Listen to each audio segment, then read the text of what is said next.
Estate. I'm a real estate agent, coach, and investor. And every week we do a weekly workshop where we talk about a different topic in real estate to help you move your business forward.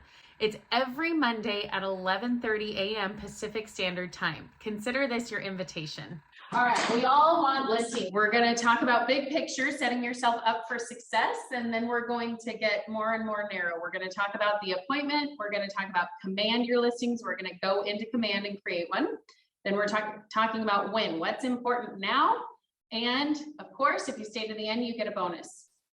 So what is the purpose of the listing presentation? We want you to set yourself up for success. What is the purpose of the listing presentation? It's to find out the seller's motivation. So last week we talked about the buyer's presentation and it was similar.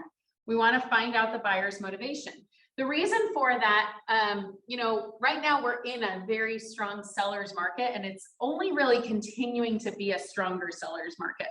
So what we're looking at is that the sellers right now are in the driver's seat. And so we need to find out the seller's motivation because it's gonna be fairly easy for them, and it still could not be because we are in a strong seller's market, but there's still, they may be saying, hey, I want to get top dollar, and I'm not moving unless I get that. Or they're saying, I need to move as soon as humanly possible, and if we cannot do it this soon, then I'm just going to rent it out.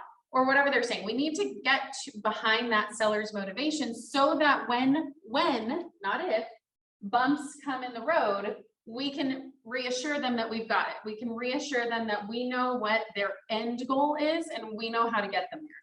So we need to do the work to find out that seller's motivation. We need to establish expectations. This is very similar when working with a buyer. We have to establish the expectations. For the seller, that's going to be timelines. It's going to be who pays for what. So generally, you as the listing agent are paying for photography. Generally, you're not paying for staging, although some agents choose to do that, some don't. It really depends on the market that you're in and the area that you're in, because a lot of houses don't need to be staged. A lot of times they just need to be cleaned up. And so you as the agent can do that for them, or you can hire an outside company to come and do that, and you can pass the cost on to your sellers. It's totally up to you and what you decide, but this is where we establish those expectations. This is where we talk about, here's what we're going to do. Here's the timeline. Here's when we're going to go live. Here's when we're going to get photos done. Maybe you pay for a cleaner. Maybe you don't. It really depends on the market, on your area, on if that is usually what you do or what your other agents in your area does. But generally, I would say for me and my market, the listing agent doesn't pay for cleaning. They don't pay for staging. They do pay for photography and marketing. So you definitely want to give yourself time. This is just a pro tip, sidetrack. You want to give yourself time to be able to get the house cleaned and potentially organize that. And you want to make sure that you are scheduling time for great photos. You want to make sure to take great photos. That means hiring a photographer usually, unless you're a great photographer. I am not, and so I always pay to get photos done, and I pay for that myself. I do pass the cost of staging on to my clients, and then if that is needed, and depending on what type of home it is, if it's a high end and it needs to just be a little bit staged, maybe I will pay for that. It really depends on the situation. But generally speaking, you do for one what you're going to do for all, because you don't want anybody to come out of the woodwork saying, hey, she paid for me for this and didn't pay for this for my friend. And you want to make sure that you're consistent with everyone. So figure out your own expectation and then pass that on to the client. But this is where you're going to establish those expectations. And then determine a price. We're going to talk about that today. We're going to talk about doing a CMA, figuring out what a price should be. Of course, this is going to be totally relative to your price point, to your area, to location. And really, it's going to be specific to all of those things.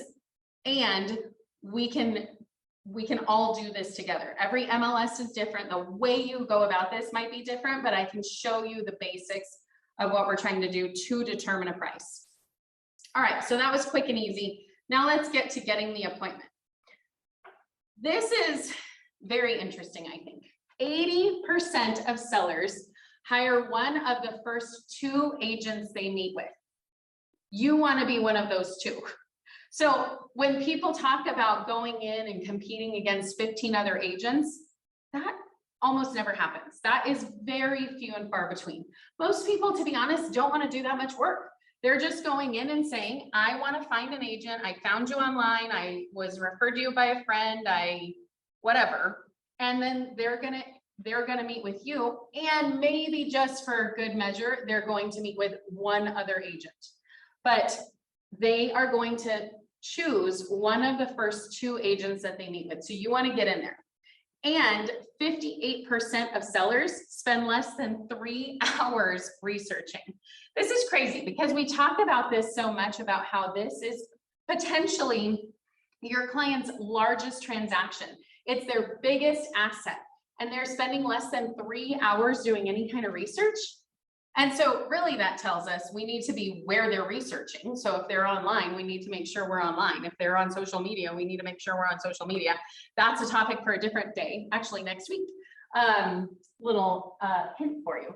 But we need to get in there and just be in front of them, because chances are if we're in front of them, we're going to get the deal. So make sure that you get in front of them. This is why we talk about, especially if you're a newer agent, don't wait until you feel like you're ready. Do it, get started, and then make sure that you have the confidence and you have people behind you to help you with the transaction. Because we want to make sure that you're getting in front of them. They're not going to be doing all this research to say, are you new? Oh, you've only done how many transactions? No, I don't want to work with you. They don't do that. They spend less than 3 hours of research. And I would really put money on the fact that they do significantly less than 3 hours of research. I really feel like they would say, who's the top person, or who's the person who popped up in my feed? That's who I'm going to go with. And then they're going to hire the first 1 or 2 people that they meet with. So get in there, get in front of them. So this pre-listing questionnaire, this is something that we want to talk about because we want to get the answers to a lot of these questions. How did you hear about me? Where are you moving? What's motivating you to move there? How soon do you need to be there? We want this to be relational based though. We want to be talking about this as if it is a conversation that you're having. You don't want it to be something that's like so script based and you answer that question and then you ask it in 14 different ways. No, it's a conversation you're having. It's just guiding you. But the important things to think about is what would happen if your home didn't sell? You need to have that answer. You need to know what's going to happen if their home doesn't sell. Are they going to rent it out? Are they going to choose to stay there? That helps to get you in the mind of their motivation. That's what these kind of questions are for. But keep in mind that when we talk about the listing presentation and even talking about, we want to get the motivation of the seller, we want to get down to that. But what we really want to do is we want to provide them value. So even in the very first conversation that we're having, we want to make sure that we're bringing value to them. And asking these kind of questions is not bringing them value. It's bringing us value. It's helping us to know how to help them best. But this in and of itself is not bringing them any value. So we want to get beyond this. We want to get to that listing presentation, which we'll actually get to in a moment. But this is just a sample of, for PC, it's our pre-listing questionnaire. You can find this anywhere. You can find this online. You can get it from any place. You don't need to use ours. It's just an example of what to use, what to talk about, how to get to the motivating, how to ask questions to get to the motivation underneath the initial, I just want to sell something. Is it that they need something bigger? Is it that they want to be in a different school district for their kids? They want a pool. What is it that's motivating them? Because then you can speak to that when they feel like they don't want to do this anymore, when they hit those bumps in the road.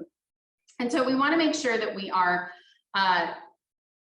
asking these questions, but this is not the focus. So right now we're not going to focus on this. Let's talk instead about how to establish a price, because this is what so many people want to know. When you walk in, this is really all they care about. How much do you want to sell my house for? How are you going to do it? How much money am I going to get as the seller? Hey guys, we're going to jump back into the workshop in just a second. But first, if you're getting value out of this, be sure to hit the like and subscribe button so that you get more videos just like this as soon as they come out. Don't forget to watch till the end for a special bonus. And one last thing before we jump back in, if you're interested in coaching and taking your business to the next level, we have a proven system that has worked with hundreds of agents to get them into production. We would love to help you. Schedule a call with me at the link below and let's connect. Now let's jump back into the workshop. So let's talk about establishing a price. How do we do this? Well, we do it with what we call CMAs, the comparative market analysis. But in addition to the CMAs, we want to check and see what the buyers have been rejecting. Basically, what we're looking at is when you do a traditional CMA, and we'll do one in a second. When you do a traditional CMA, excuse me, joking. When you do a traditional CMA, it's going to pull from that local neighborhood, from a 1 mile radius. It's not going to be pulling from all over the whole city, all over the county. But how many buyers do you know who are looking in one tiny neighborhood? Some might be because they're looking for a specific school district or whatever, but even within a school district, that's more than 1 mile. And so you want to look and you want to say, okay, what are the buyers seeing here? So if we expand our search to outside of that neighborhood and say, okay, if we're going to list something for 800,000, what else are they seeing that's 800,000? In the area that they might be looking, that buyers might be looking. You don't want to just single it out. So you want to look and see what are the houses for around that price point, and how long, what you really want to look at are the things that the buyers have been rejecting, meaning things that are not going under contract really quickly, because then you're seeing something's wrong here. What is wrong with it? Is it the price point? Is it that there's something wrong with it? Is it that it needs repairs? Is it that what is it? And you can dig into that a little bit deeper. You can see, okay, this one's been on the market for 100 days. Call that agent and say, why has this one been on the market for so long? When you have that information, you can then take it to your seller. You can say, this is what we're seeing around this price point. Here's why things are sitting. This one's priced too high. This one has repairs that need to be done. This one, the sellers need to find a home of choice, and so they're not able to buy. Whatever it is, you're digging into that. But what you want to see is what have the buyers been rejecting. You also want to see what are the buyers moving on. So what's moving quickly? What are the buyers buying in that price point? Are they buying things that have a view? Is it, you know, in that price point, does everything you have an ocean view? Or does everything you have a pool? Or does everything they're looking at have 4 bedrooms instead of 3? That's what you want to look at, and you don't want to limit it to this tiny little area. You want to really look and see what all of these buyers are looking at. If the motivation is to sell fast, you want to price it low. In this market, and almost any market, there's no such thing as pricing too low, because the buyers will come and bid it up. They're going to get it to the point that it should be selling at. So price it low to sell it fast. Now, if your buyer or if your seller has a different motivation, if they're saying, no, my motivation is to be able to have a convenient closing. I've told you guys a story about my grandparents who they didn't really care about the money. They needed something very easy for them and convenient. And my sister was the one dealing with everything. And the agent forgot that motivation. And the agent was bringing people at all hours of the night being like past 6 p.m. because they were in bed by then. So the agent forgot that he's dealing with people who are not motivated by the price. And so he's telling them, no, we need to get all the buyers in to see this house as soon as possible so that we can get your house off the market. And they're saying, yeah, but we don't care about that. We need the convenience of it. We need the ease of it. Now, I would say most sellers want to sell fast or fast-ish. Most sellers want the highest price. And typically, to get the highest price and to sell the fastest, you want to price it fairly low. Not too low, although like I said, in a market like this, there's really no such thing as too low, because the buyers are going to come and bid it up, because we are in a strong seller's market right now. Now, remember, we've talked about this before, but when we have a lot of buyer demand, which we have right now, and it's only continuing to go up, and low supply, which is the inventory, when we don't have a lot of supply, home prices are going up. And this means that it's a strong seller's market. The seller is the one in the driver's seat. That's what we're seeing right now. And especially as we go into summer with thoughts of interest rates maybe coming down even by a little bit, it gets buyers excited and they're going to start coming. You guys, if you have been doing this for any length of time, you probably have buyer clients. You probably have a lot of buyer clients. You probably don't have as many listings. And that's because what we're seeing right now, supply and demand. There's a high demand and a low supply. So hopefully we can get you guys into getting those listings so that you can be on the other side of writing offers. All right, so I'm going to stop sharing right now and I'm going to share my screen so that we can, I'm going to share with you my MLS. Now my MLS, keep in mind, is going to be different than yours. Let me pull it up. It's going to be different than yours. However, every MLS can do the things that I'm going to talk about today. We can all do this. So don't tell me like, oh, how do I do it on mine? I don't know how you do it on yours, but you can figure it out. I promise you. It's not that difficult. And every MLS, every board, every association has trainings. They have videos. They have all kinds of stuff that can help you figure out how to do what I'm going to do. I have to sign in. Sorry. Okay, so now I'm going to share my screen. So who has a listing? It doesn't have to be your own. Who has an address that we can pull up? Doesn't have to be your own. It can be any address, a home you've shown, a home you know about. Just give me an address. This is my MLS, by the way. If you don't have one that looks like this, okay. 730 West Russell Avenue. 730 West Avenue. Right? Yes. Okay, cool. Okay, so this is I'm gonna have you go ahead and mute. Having lots of feedback. Okay, thank you. All right, so this is a good example because this one is not on the market. This is a closed transaction. So when you are doing a listing, you're probably not going to see it on the market. You're not going to be able to find it very easily. So what we want to do, I'm going to show you two ways of doing this. My favorite way I'm going to show you first, and some of you might not have access to this, and that's okay. So I'm going to take this real quick and copy it so that I don't have to remember the address. What I'm going to do is I'm going to click on CMA.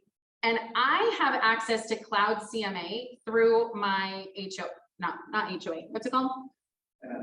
MLS, yes.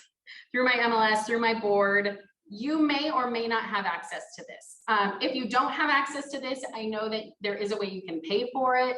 I don't know. I think it's very helpful. So I probably would pay for it. I'm going to go ahead and I'm going to throw some things in here. So I know that I have to name the report. It asks for the client name, but I'm just going to put the address in here. The address, I'm going to stick it in and it's going to pull it up and it already knows it's 3 beds, 2 baths. Let me make this go away. There we go. Now I'm going to go down here and I'm just looking for this quick and dirty automatic finding the listings. Then I'm going to say fetch the listings and it's fetching for us. Now what you can see is it gives me a map. So one of the nice things here is I'm able to say, oh, look, this is a freeway or a highway or whatever it is.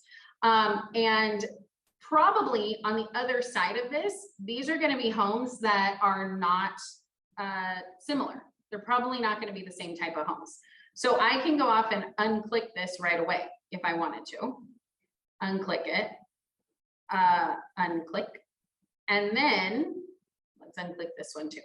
So now what we're looking at is we're just looking at things on this side of the highway. You can see that this is the subject property and all of the homes that have been for sale, have closed, are currently for sale are over here. Now, when we're doing a CMA, remember, we're talking about a CMA right now. We're not talking about looking at everything that your buyers are looking at. That's separate. When we're doing a CMA, we want to look at a few different things. We want to look at it in a 1 mile radius because this is what appraisers are looking at. So we want to know in general what it's going to appraise for. What appraisers are looking at are things that have closed. They're not necessarily looking at anything that is active or pending. So that's what we want to look at too. Although for us, we want the information for things that are active and pending also, so we can say, hey, this went under contract in 2 days, or this one has been on the market for 250 days. So we want to take a look at all that, but you also want to keep in mind that when pricing it, an appraiser is going to price it at what has closed in the last 3 to 6 months. Now, keep in mind too, that when we're talking about what it appraises for, does not mean that's what the home is worth. An appraisal is only an opinion of value. It's a third party's opinion of value. And it happens to be what lenders typically tie what they will loan on a house to. They tie it to the appraisal. So this is why, especially in a market like this, we're going to see a lot more. We saw this a year ago. We're going to see this a lot more now, where listing agents are asking people to remove the appraisal contingency, because remember, the appraisal contingency is what you're writing in as, if you're working with a buyer, you're writing in that appraisal contingency saying, if it does not appraise, this is essentially what it says. If it doesn't appraise, we're going to pay that lower amount. And if you can't come to an agreement, if the seller says, no, we don't want to do that, we don't like that, that's not a good deal for us, whatever, then your buyer can pull out based on that. Now, what listing agents are trying to do is say, no, no, no, you're probably offering much higher than asking in this case. So if you have a house that's $430,000 and you have somebody who's offering $530,000, it's probably not going to appraise at $530,000. It's probably going to appraise right around 430, 450. And now your buyer, if you're the listing agent, you want the buyer to guarantee that difference. You want the buyer to pay what's called the appraisal gap. And so you're saying, if you're offering 550, but we think it's going to appraise at 450, then your buyer needs to have $100,000 in cash to be able to pay the difference. A lot of people have that right now because they know that they have to start low and offer high. And they're saying, we're willing to do that. We think it'll be worth it. We think the value will be there, whatever. So now, if you go to sell another house in that market where something has just closed for 550, now the appraiser can look at that high price point and it lifts every other price in that area. So everything else is worth more money than that, or perceived worth the higher value. So that's kind of the idea behind looking at pricing things, pricing homes. So if we're looking at this, we can go down here and see a lot of these we've unchecked because we don't want that to be included. So these are checked. There are 3 bedrooms, 3 bedrooms, 3 bedrooms. We probably, if we have enough 3 bedrooms, then we don't want to look at any 4 bedrooms. If we don't have any 3 bedrooms, that's when it's okay to look at the fourth bedroom. But keep in mind that that 4th bedroom does add value. And again, it's an opinion of value, so we don't have a hard and fast number of like, okay, an added bedroom adds an extra 10,000, 15,000, a pool adds an extra. We have estimates, and depending on your area, it's going to be, you're going to be able to get that information. But this is kind of what we're looking at, is that we don't necessarily know. So we want to try and get it as close to your subject property as possible. So if we can, this one's 3 beds, 2 baths. We want to get it to 3 beds, 2 baths. Okay, so we're looking here and we have a good amount. Now, another thing we can do on Cloud CMA is I can take a look. This one is way lower. Why did it close for a lot lower? Let me pull up pictures and take a look. Well, it looks like it's not really finished, probably needs some work. Yeah, the inside is not really updated, needs some love. And so now I can see, okay, that one closed at 270. The rest are closing for around 420, 327. I can pull this up and see what are we looking at. So I have an idea now of what are the houses closing at. Okay, great. We have over here the summary. We have one pending, the one that's pending. Let's go to it. It's going to be down below. The one pending is for 329. I can take a look at it and see what it looks like. We have a few that are active, and we do want to look at that, but these are probably on the other side of the highway, which is why they're not listed here. This one that's 49,000 is probably going to be land, I'm guessing, or something that's not, or this is a mobile home. So this is not going to be an accurate comp. So we don't want to list that either. But we probably want to look and see what is this, because remember, we want to take a look at what are the buyers seeing. So this one is active. This is 3 bedrooms, 2 baths. It is half acre with partially constructed $2,400,000 or 2,400 square foot home. It includes permits and all that kind of stuff. But this is a good thing to note, that if you have a home that is fully done, renovated, everything, this is probably not going to be a very good comp for it. Not probably, this is not a good comp for it, because you can't get a lender to lend on this. This is going to have to be cash. This is going to have to, construction loan or something like that. So we don't even want to look at that. Now this 308, this is pending. And you can see on here, it says, where does it say days on market? Days on market, DOM, 6. So this went quick. So you can say, okay, so we have over here the summary. The low end is 270, median is 329, the average is 335, and the high is 420. This one that was listed at 308 went really fast, but we don't know what it went under contract for. Could have gone under contract for 400,000. We have no idea, because it could have gone up and up and up. So we want to reach out, if possible, to the listing agent to say, hey, how much did you go under contract for? And is that price holding up? Because they may have gone under contract for 400,000, and then inspections came back, and now the buyers want $50,000 in seller credits, which you can't really get, by the way. But we have no idea, because it's not closed yet. And that's why appraisers don't go off of things that are pending, things that are active, is because we don't know what they're going to close at. So we have to wait until they actually close to be able to get an accurate view. However, this gives us a good idea. And if we could reach out to the listing agent, we'll be able to get an even better idea. So let's go back to, I'm going to the top. You can go to the bottom too. I'm going to say customize report. And I actually use this in my personal business. And so I already have this all created how I usually like it. You can adjust it. It has so much in here. You have different introductions.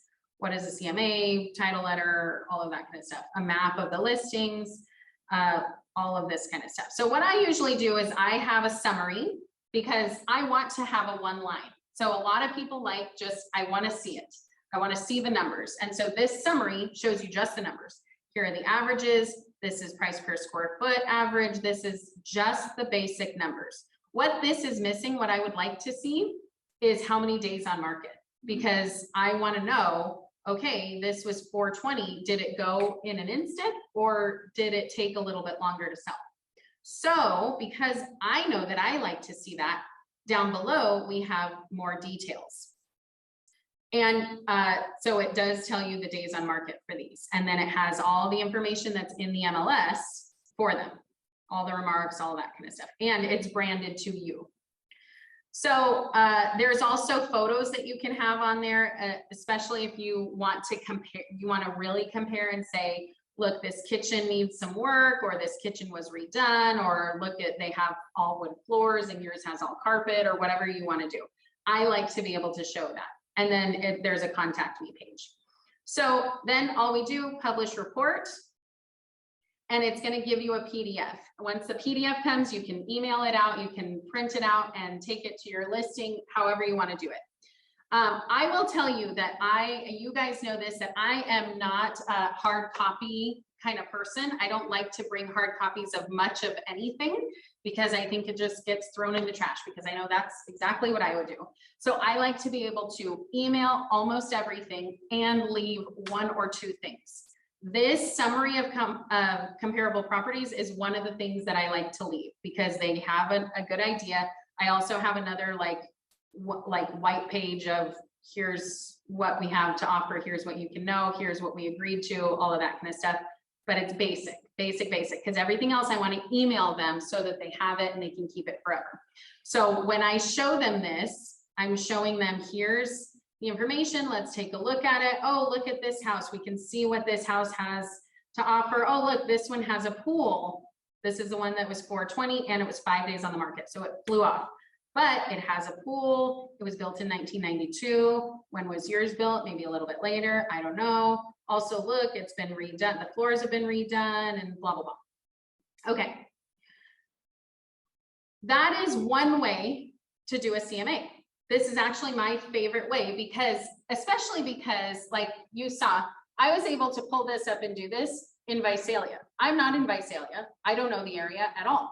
And I was able to go and find this. I didn't have to like search on a map. I didn't have to do anything like that. I was able to find it.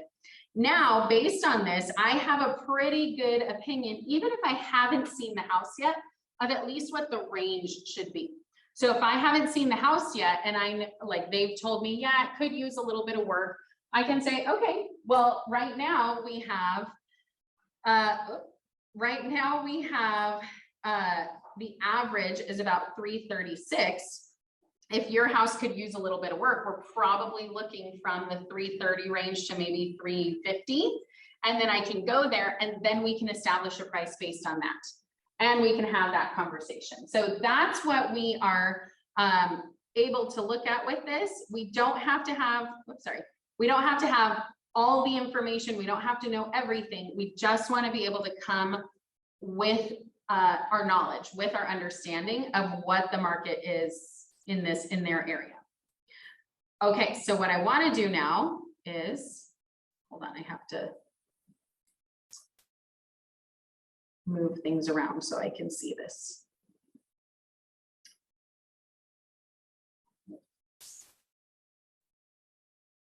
All right. I still can't see the top. Pull this down. I need to try and get back to the MLS, but my Zoom box is blocking me. Okay, now we're back to the MLS. Go back to this so it's a full screen. All right, so back to the MLS. Now what I want to do is when I'm just looking on the MLS, I'm going to do a quick search. Now I probably am not going to be able to find that house again, so I'm just going to do a random one. So let's go in my area. And let's say, okay, in our area, we're looking for, we know that the listing that we have coming up is a 3-bedroom, 2-bathroom in Ventura. So what I'm gonna do is I'm gonna say, okay, let's go in Ventura, but I'm not gonna make it so tiny in that little neighborhood. Personally, I'm gonna use Cloud CMA and create that in that way. But what I wanna do is I want to draw, and remember, every MLS has something like this. So I want to draw kind of a broad polygon, if you will. And I'm going to say, okay, the property subtype, it's a single family house. So we don't want to be looking at condos. We don't want to be looking at mobile homes. It's a single family home. The current price, we want to limit this a little bit just because, you know, in different areas, we can be saying, okay, your house is between 800,000 and 900,000, and the reality is there could be 3-bedroom houses for $4 million. We want to limit it because we don't care to see $4 million things. So let's say under $1 million. So I just put that in max price. I don't need to worry about city, county, postal codes because we just drew a circle around that. Then we want to go to, like, I want to make sure that we're saying a 3-bedroom minimum, 3-bedroom maximum. So I only want to see 3-bedroom houses. I only want to see things with 2 bathrooms in them. And of course you can, if you're not finding anything, you can be a little bit more specific. Now what I want to do is I want to say, okay, we have a few things and let's pull up the list and look at this. And you can get more specific and figure out what you're looking at. So we have here things that are much lower priced, and I know this one is a major fixer, and I know that's not going to be comparable. So maybe I want to go back and edit my search, and maybe I want to say go back to the minimum price is going to be $750 because I don't want those major fixers because they're not going to be good comps for my property. Now we have much less. We have, looks like 5 houses to look at. So now we have a good idea of what we can say, okay, buyers who are going to be looking at your house are also really looking at these 5 other houses. Did you see that? Okay, I'm not going crazy. It's trying to listen to us, I guess. So now we're seeing, okay, we have a 3-bedroom, 2-bath house for $989. This is a new listing, so it's only been on the market for, well, 6 days. This one has been on the market for 25 days. This is a coming soon. This one has been on the market for 87 days. This one has been on the market for 306 days. So you can see that we can dive deep into these and say, what's going on with these? Why are these priced at different prices? And we're really going to be able to come up with a price for our listing. If we want to get much smaller than this, hold on. Wait, what am I doing? Sorry. If we know, like we already know, hold on, let me take this polygon off. We already know that it's in a specific neighborhood. So I'm going to get really specific. Oh my gosh, hold on. Okay, I'm going to zoom in and get much more specific and say we're really looking in this East Ventura area. Well, let's say we're really looking in this neighborhood right here. So let me just draw a polygon right there. And what we want to do now is here's where we want to say, okay, right now we're only seeing coming soons and actives, but we also want to see active under contract, pending, and closed. So now we're going to see a few more, and you can adjust the date of when you're looking. This is a year out, so we probably want to adjust this to, we want to see like 6 months. I don't know if that was 6 months. I think so. It's around that. We want to see as close to current as possible. Now we want to look and see, it's going to be the same basic list as what we saw in our cloud CMA when we pulled the CMA. We can also, so you can see these are all closed and we can see what they closed for, how many days on market, et cetera, et cetera. If we go to the CMA, we can just pull up a 1-line CMA. That's going to be similar to the summary. So the 1-line CMA is just going to have numbers. So for your people who are more analytical, it's just going to have those numbers. And is this even? Okay, there we go.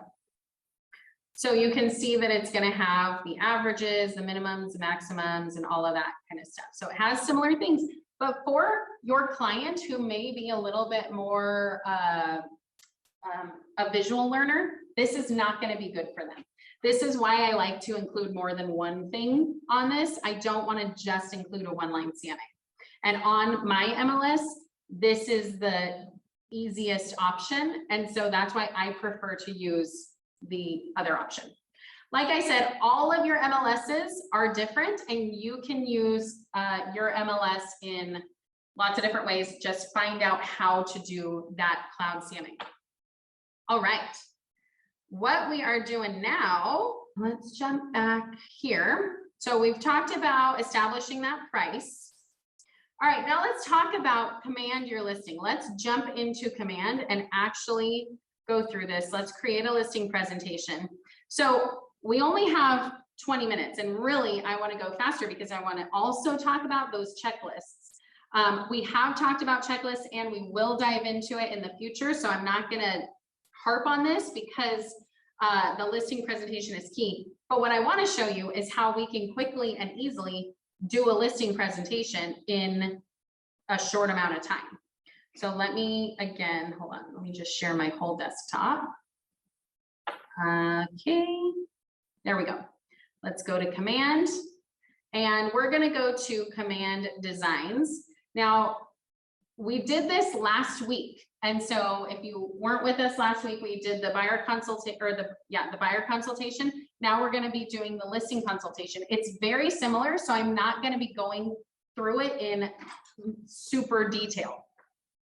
So we're going to go here to create design, and we're going to start from scratch. Remember that when you have a presentation that you've already done, you don't need to start from scratch. You just go and edit it. So it makes it much easier. I'm going to say print, even though remember, I don't print anything. I use a PDF, but it's going to be easiest. It's going to show up easier when I say print. All right. Let this figure itself out. Now remember that using your assets is key, because when you go into your assets and upload your images, your logos, it's going to make it much quicker, much easier, much faster for you to just input all of this information. So make sure that's the first thing you're doing. Then we're going to go to templates. And in this templates, here's where we're going to go down. Look at all this stuff that you have. First of all, let me just say this auto create is brand new since family reunion. So they've come up with just different easy things for you. When you have something for sale, use this. When you have it just listed, here are a few. They have them in here, and they have them also down here when you have listings. We're not going into that right now, but I just wanted to point that out, that these are new for you and you can do an auto generate for them. We'll do that in another presentation, in another workshop, because I think that's going to be a cool thing to dig into. So what we're looking at right now is this listing presentation. And remember, all of these listing presentations are effectively the same. It's just going to be the look and feel that you're looking for. So pick whichever one that you think matches your personality, your style the best, and use it. It's going to be by and large the same. So even if you're doing this with me right now, which hopefully you are, you're going to be able to follow along, even if you choose a different template than I just did. Okay, and then remember, down here is where all of our pages are on the bottom right. If I click on that, it's going to pull up all of our pages. It's starting out with 29 pages. That, my friends, way too many. We do not want 29 pages. In fact, our buyer's presentation was 10 pages. This is probably going to be even shorter. So remember before, I just went over to these three dots and I deleted a ton of stuff. Delete, yes. You want to delete it? Yes. This next page is just instructions on how to use this. This is instructions for you as the agent. Once you read it, delete it. Then we have down here, just a quick reminder, if you want to change out the images, super easy to do. These, what it defaults to are stock images. This is not what you want to use because these cost money. We want to go to workspace. All of these workspace folders are licensed to Keller Williams. So these are for you to use. And let's say if we want to say do a lifestyle at home and we want this to be our picture. We just click it and add it, just as easy as that. So remember, if I click on this picture and then I hover over these images, I can just say swap and replace the image, and it's going to replace it with the same formatting. So you're going to do the same thing with your picture. So you're going to click on your image, and I'm going to go to my assets under images because I've already added my photo, and then I'm going to say swap that out. Now, if I want to, you can see it's added it so teeny tiny. If I wanted to add it bigger or change it, I could add it and move it wherever I wanted to, but I don't. So I'm going to delete that. Now you can see like it's in the format of a little circle. I can click on it and move it however I want. This one actually, I feel like, hold on, let's make it bigger. I feel like this is chopping off my head a little bit. So let's use, it's really not, but let's use this photo that's a little bit longer and I have a little bit more room to play with. And now you can see I can move it around in that little circle. So play with that as you want. Now we can say done. remember the way that I do my presentations is I am all about working smarter, not harder. I don't want to have to come in and change this every time. I want to make sure that it is static and it's the same all the time. I'm not going to change this based on every single client. So I might change this to listing presentation, and then I'm going to change some of these, or listing consultation. So I can do that 2 different ways. I can click on it and just start typing in here. Or if it's like really tiny like this and it's hard, I can click here on the typewriter and I can edit in here. So I can say a custom consultation, or I can say compliments of Brittany Hannon, or I can leave it totally blank and save changes. So there are a few ways to do this, and it makes it very easy. I will say, if you're going to use this and you're not editing too much, this is so easy and the way to go. I have gone in here, you can change this, you can move it, you can do all kinds of stuff with it. I've gone in here and I've changed like the font colors. So you can see that like I can change the fill color. And because because I have put in my assets, let's see. No, these are my text, logos, elements. Where is it? Okay, we're going to ignore that. I can change the font colors. So for me, like my colors, my business colors are not the red, it's black and an accent of like a teal or green. And so I could go and change all of these where it's red to that. If I don't care, which if I was just trying to get this out, if I have a listing presentation this coming weekend, I'm just trying to get this thing ready. And that's what I would recommend for you guys. Just get it done and then you can go and tweak it. But leave it as is for now, but you can go in and you can change this to be whatever you wanted it to be. You can change the colors, you can change all this. You can remove this. There's a lot that you can do with this, but you can also leave it as is and have it be, I mean, obviously you need to change a few things here. You don't want it to say first name, last name. You want it to say your name and have your information, but you can change that. Same thing here. DBA logos, notice that it automatically goes to the logo section. So I'm going to go up to my assets. I have to move this again. So let's go up to my assets and then let's swap out for my logo. I can also add my logo in, put my logo somewhere in here, and boom, done. However I wanted to do that. Now let's keep moving on. So then we go to the next page. We have sort of like a table of contents. I've told you guys this. It shouldn't be long enough to need a table of contents, so I'm going to get rid of that. So delete that. And if you want to keep it in, by all means, keep it in. Now, this is where I really digress from this listing presentation here. There's going to be a lot of information that is specific to the house. And remember, I'm not making anything specific to the house except for my CMA. And so I'm going to remove anything that is like house specific. So I'm just going to go in and delete this. And again, it's fairly easy to change all this stuff. So you can come in, and if you decide that for your business, you want a custom one for every single client, great. Come in here and change all of this stuff just for your client's house. Put a picture of your client's house, whatever you want to do, you can do that. I am not going to do that for my own. So I'm going to delete this page. And same thing, this is area specific. It's specific to their neighborhood. I'm not going to do this.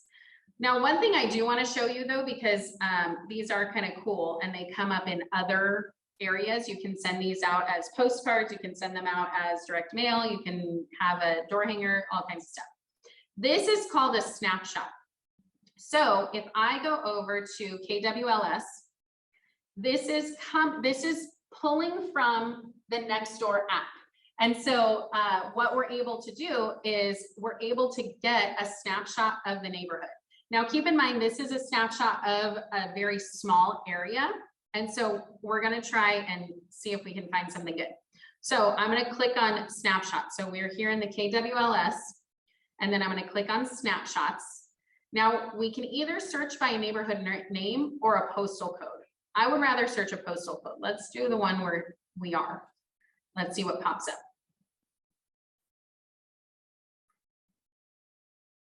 Okay, so here we go. We have,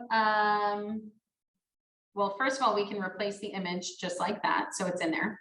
Now, it's saying average sold price is NA. That's because in the last 30 days or whatever, it does not have this information. Total active is 30, total pending is 50, average days on market, average price per square foot. This is going to be super helpful if everything is filled out. I don't want to send a client something that says NA on it. And if you're in a small enough neighborhood, if you have like a specific neighborhood name, you're going to get a lot of these NAs. I don't like that. I don't want to send that. However, if it doesn't have that, if it has, let's see, let's just pull up another address or zip code and see if it has a better one. This is a really nice tool. It's super easy. You don't have to do anything. NA. I don't know if this is a glitch or if it is really not pulling anything up, because I'm sure in the entire zip code, this, we would have had an average sales price. So I'm not 100% sure why that's happening. But this is just an example for you. It has like the longer one. Let me just make it bigger for you, where it says the information on the bottom. And then it says the average listing price, average sold price. Again, I don't know why it's not popping up. And then it has a map area for you. So if you wanted to do a postcard, if you wanted to do a mailer, something like that, these are really cool when they're working. So that was just a pro tip for you, a little extra. Okay, so let's get back to it. I don't want this. I'm going to delete it. So keep deleting it. Comparable properties. This I'm going to have totally separate. So I'm not going to use this in my listing presentation. And if it's something that you want to use, by all means, use it. Delete. What I want to get to is starting down here. This is where we're starting to talk about the your needs come first, and we start to get to the motivation of it. Now, remember, I've already talked to my listing, potential listing client about where are you moving, where are you headed, trying to get some of that motivational stuff. So I don't need to focus a lot of time and energy and effort onto this. I just want to like potentially dig a little deeper, see if there's something that they haven't told me yet. So I'm going to have one page of this, and I'm going to pick my favorite page. Oh, actually, there's only one page. So I'm going to leave that, and then we're going to move on, because this is really where you can bring value. What happened here? I'm wondering if I have deleted these in the past, or if this is what's on here. Is it? Yeah. Are yours all filled out? Yeah. Okay, hopefully yours are all filled out, and I've just changed this in my own in the past. But basically the process is really what you want to focus on. This is where you bring value. This is where you're showing off what you are doing to help them. Because essentially you're telling them, here are all the things that we're going to do in selling your home. But this is, I'm going to take care of this. I'm going to handle this for you. Here's what I'm going to do. Here's what we're going to blah, blah, blah. So I'm just talking this. I'm just using this as talking points. I'm not necessarily going through every single thing. Now, one thing that you do want to keep an eye on, and you want to read through it, is that this begin attorney review. I think what it is it's just, I don't know. I'm not going to mess with it too much. But you can see how you can edit it and mess with it and change things around. Begin attorney review. We don't do that in California. They do that in a lot of other states. We don't do that in California. That's the only thing that I've seen that's like, oh, we actually don't do that, so you don't want to have that in there. Everything else is like, oh, it says check and we wire in the money. That's fine. You can also edit that and change that. So what I would do is I would just change this to say, instead of begin attorney review, I would say like receive and present offers. And I would say maybe like choose the offer that you want to choose, the best offer, something like that. I would replace it, because for you guys, not in mine, but for yours, the spacing should all be the same. So you want to keep the spacing about the same. Otherwise, it'll throw it off and do some funky stuff like this that we don't want. So now, okay, we have the process done. Now let's go back and say pages and show the pages. Now, again, we can go through your custom marketing plan. You can adjust this and change that to however you want. Finding your buyer. This is all information that is helpful to them to know and not necessary. Basically, we're telling them your buyer's coming from the internet. So we're going to be putting your home on the internet. Great. Do they need to know that? You can tell them that. I'm deleting that. Best in class promotional assets. Again, this is something that I'm only going to have one page for. I'm going to say, and I actually like this page, your media plan.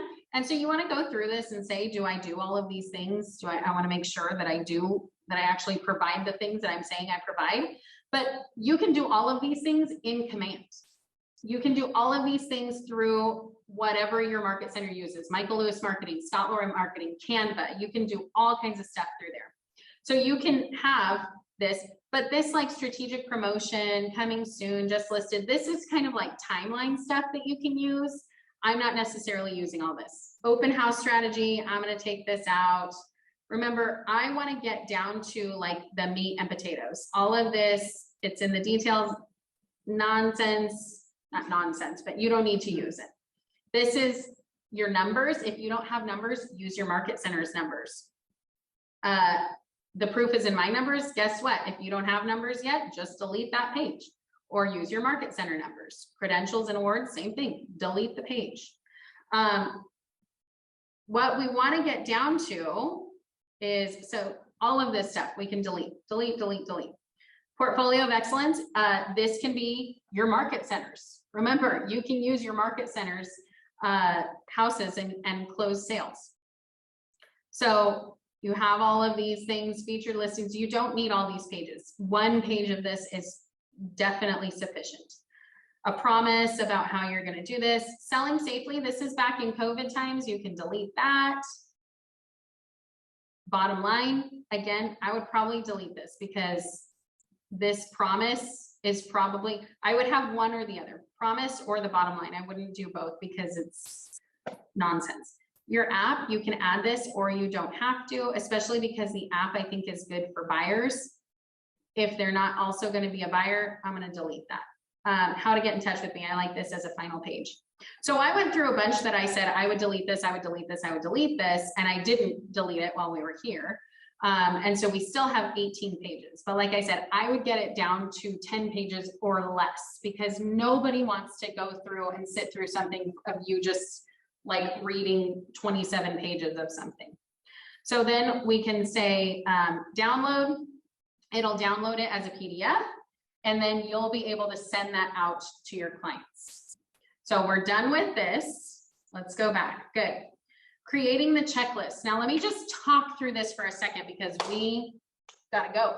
So creating your checklist, we touched on this before. So if you don't have the video, go back and watch the video from last week about talking about checklists. And we're going to talk about checklists soon in our workshops because they're such a key component to my personal business.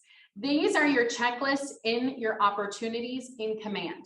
When you go into your checklist, it'll tell you that you have 0 out of 0. That's because you have to create your own checklists.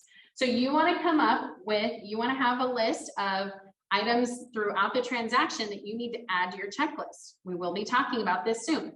So when you do that, you're going to be able to have it be a checklist. If you guys haven't read that Checklist Manifesto book, it's basically talking about the importance of checklists, how pilots, even if they're 25-year veterans, they are going to be going through checklists every single time they get behind the wheel, behind the steering of a plane. We should be doing the same thing because we don't want to forget. And every transaction is different, and there are lots of similar components of each transaction. So you can go in and you can have a template for your checklists, and then you can change it based on the transaction. So again, we're going to be talking about checklists soon. All right, what's important now? This is going to sound very similar. Practice. Practice is super important. Don't practice on your clients. Role play and know your talk tracks. Practice, Pull samples of CMAs for every house in your area. Pull the CMA, practice pulling the CMA, practice looking at what are the houses in your area. What would you price that house for? Especially if it's something that's been on the market for a long time, figure out the CMA. What would you list that for? And practice, practice, practice, practice. Create a listing presentation today. Hopefully you have it started. Hopefully you are done with it, ready to go. Practice, review it in the mirror, review it with a friend. We're gonna come and talk, we do our daily kickstarts every morning where we practice conversations. Practice, practice, practice. This is gonna be so helpful for you to build confidence. When you are in front of a seller, that's what you need. You need that confidence. That's what is going to get them to not even talk to that second real estate agent. They're only gonna wanna go with you, but it takes practice because it takes confidence. And your bonus, thank you for staying with me, is 12:30 on the dot. Your bonus is the MREA book, the red book. Hopefully you guys have read this, The Millionaire Real Estate Agent. We all want to be millionaires, right? This book is going to help us get there. It talks a lot about how to focus on listings. You want to make sure that you're focused on listings. Does that mean that we don't also talk to buyers? No, we want to talk to buyers. We want to get buyers too, but our focus should be listings, because if we get the listings, the buyers will follow. Command checklist. I'm telling you, this is actually something that I use in my business. It's super important. It's super helpful. Make sure to wrap your mind around them. There are different videos on how to create a checklist on YouTube. Just go and type in checklist, how to create a checklist on command. Super easy. And we'll have some workshops coming. Cloud CMA. This is, like I told you guys, this is actually something I use in my business every day, is Cloud CMA. And then Canva. I use Command Designs for a lot of things, including listing presentations and things like that.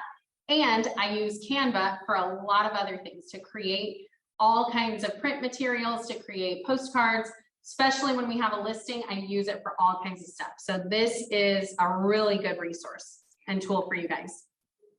And then next week, we are talking about Command your social media. So we are going to talk about how to use Command to be able to leverage your social media to get those listings, to get those buyers, to bring people to you. So don't miss next week. We will be here, same place, same time, Monday at 11:30. And if you want to learn more about coaching, this is my info. I'd love to talk to you. I just reach out to me. All right, let's jump into the chat. I want to answer some of the questions. Oh, I did have, sorry about this. I do have the slides. There you go. Okay, where can I find old recorded presentations? If you go to, last week's is not up yet, but if you guys follow me on YouTube, Brittany Hannon Real Estate, I have our weekly workshops on my real estate page. If you guys are in PC coaching, we also have them there on the Jody Jolly Productivity Coaching YouTube channel. So they are recorded every week and put up. If you are looking on mine, they're usually a week or two behind. So sorry for that. And that was it. Any other questions? I missed the bonuses. You missed the bonuses. Sorry, you can get the recording. All right, guys. Well, thank you for coming, and we will see you next week, same time, same place. Bye, guys. Well, I hope that helped. That was just a little sneak peek of our weekly workshops. Remember, you can join us live in our weekly workshops every Monday at 11:30 a.m. Pacific Standard Time, where you can ask any questions you have and be there in real time. Click the link below to register for the next workshop. And if you want to dig deeper and grow your real estate business, click the link below and let's schedule a call to talk about coaching. Don't forget to like and subscribe so you get more videos just like this as soon as they come out, and we'll see you in the next video.